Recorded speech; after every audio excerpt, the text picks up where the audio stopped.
Let's use this 56-year-old to talk about a simple mucinous cyst.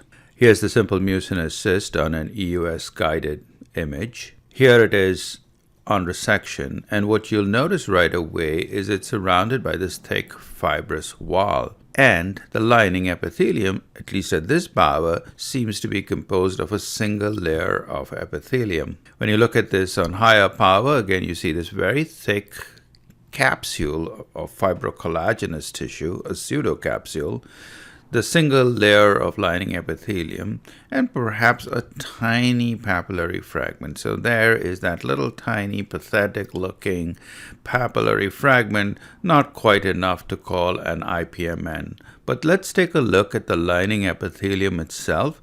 Single layer, looks totally benign. At the very most, this is low-grade dysplasia. It is composed of, has a fair amount of intracellular mucin, apical cups of pale mucin. Now this looks like gastric foveola type epithelium. This is a simple mucinous cyst, and the simplest reason why this isn't an IPMN is because it lacks papillary epithelium. Almost all IPMNs, by their very definition, should have papillary epithelium, as in this example of an intestinal type IPMN. So IPMNs, by their very definition, must have papillary epithelium. So if you want to think of it this way, simple mucinous cysts are essentially like branch duct IPMNs, but they lack papillary epithelium. So why isn't this a mucinous cystic neoplasm?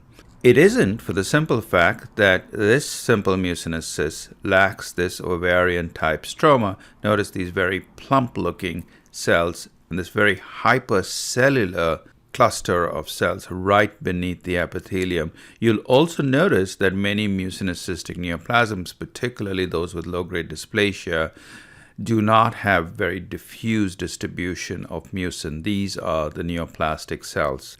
So by definition, a simple mucinous cyst lacks ovarian type stroma. How about PANN, or pancreatic intraepithelial neoplasia? And the reason I ask is that pancreatic intraepithelial neoplasia is also lined by gastric type epithelium.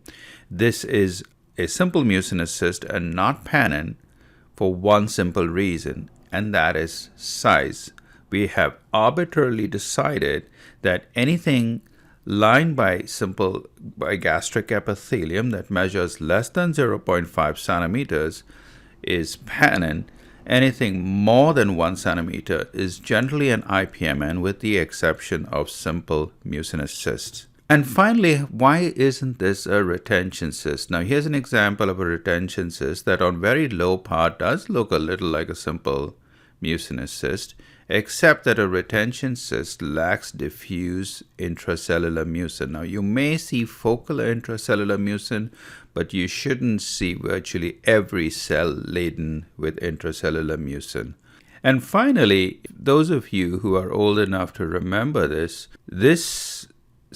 entity known as a simple mucinous cyst used to be referred to as a mucinous non-neoplastic cyst. Well, that term has now been discarded into the heap of history, because as this memorial study shows, as have other studies, that these simple mucinous cysts do harbor a fair number of mutations.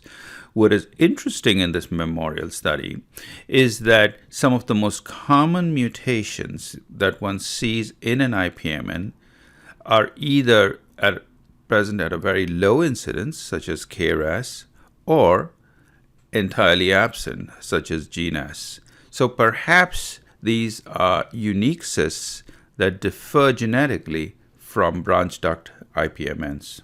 And that, in a nutshell, is a simple mucinous cyst.